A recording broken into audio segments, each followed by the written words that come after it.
13절에서 18절. 그것이 이스라엘 땅에 어떻게 환영을 받았는가. 벳세메스 사람들이 밀추수를 거두고 있었다. 13절. 그들은 세상 일을 하며 교회에 대해 관심이 없었고 무슨 일이 있었는지 묻지 않았다. 그것으로 되다.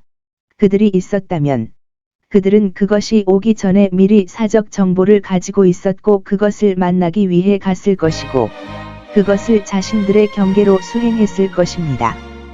그러나 그들은 자기 집을 폐쇄하고 하나님의 집을 황폐하게 한 백성처럼 부주의했습니다. 하나님께서는 적들에 의해 대항하여 싸울 뿐만 아니라 친구들에 의해 등한이 되더라도 정하신 때에 그의 교회를 구원하실 것임을 주목하십시오. 어떤 사람들은 돌아오는 궤가 벳세메스 사람들을 발견했는데 그들은 도시의 거리에서 게으르거나 노는 것이 아니라 바쁘고 밭에서 곡식을 거두고 잘 일하고 있었습니다. 그리하여 목자들이 밤에 양떼를 돌보고 있을 때 그리스도의 탄생의 소식이 목자들에게 전해졌습니다. 마귀는 자신의 유혹으로 게으른 자들을 방문합니다. 하나님은 자신의 호의로 근면한 사람들을 방문하십니다. 소를 이스라엘 땅으로 인도한 그 보이지 아니하는 손이 그들을 여호수아의 밭으로 인도하매 그들이 그 밭에 서서 어떤 이는 그 주인을 위하여 생각하나 그들은 심히 선한 사람이므로 하나님께서 이 영광. 14, 15, 18절에 14, 15, 18절에 말씀하신 대로 그 밭에 있는 큰 돌이 궤를 매기에 편리하였음이라 생각합니다. 추수꾼이 궤를 보고 그들은 기뻐했다. 13절. 그것에 대한 그들의 기쁨은 수확의 기쁨보다 더 크므로 그들은 그것을 환영하기 위해 그들의 일을 떠났습니다.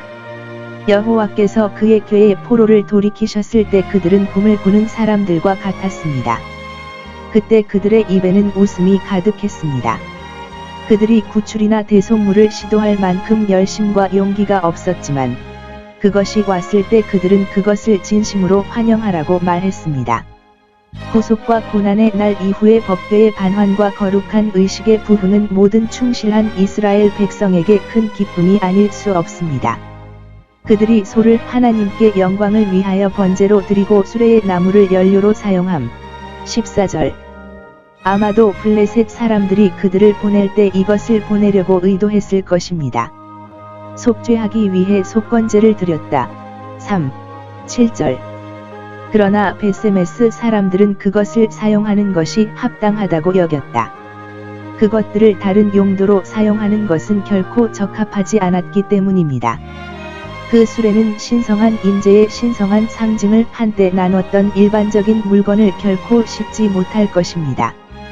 그리고 그 소는 하나님이 말하자면 이미 그들에게 소유권을 주장한 것처럼 하늘의 즉각적인 인도 아래 있었습니다. 그들은 그에게 종이 되었기 때문에 그에게 희생물이 되어야 했으며 여성이기는 하지만 엄밀히 말하면 모든 번제물은 남성으로 받아들여졌음이 틀림없었다.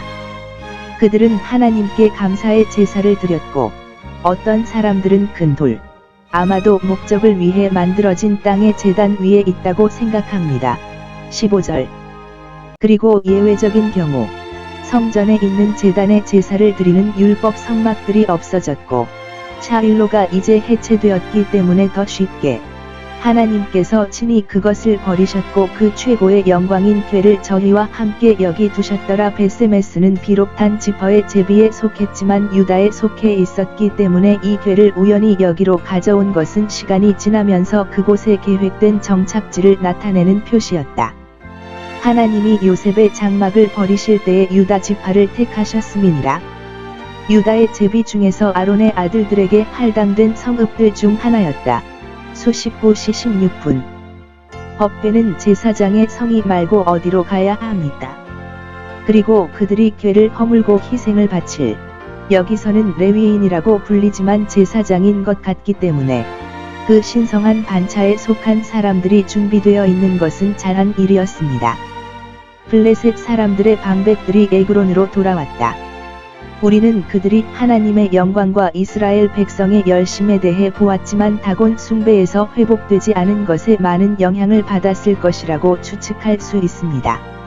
한 나라가 비록 신은 아니었지만 그 신을 바꾼 일은 거의 없었기 때문입니다. 그들은 이스라엘의 하나님이 거룩하심이 영광스러우시며 찬양이 두려우시다고 생각하지 않을 수 없으나 에그론의 신 바알세붑을 적어도 그와 같이 선하다고 생각하고 그가 그들의 것이기 때문에 그를 붙들리라는 것입니다. 같은 장소에 큰 돌이 계속 있음을 주목한다. 그것은 이 위대한 사건의 지속적인 기념으로 남아 있었고 후손에게 전해지는 전통적 역사를 뒷받침하는 역할을 했기 때문에 오늘날까지 있습니다. 18절. 아버지들은 아이들에게 이렇게 말할 것이다.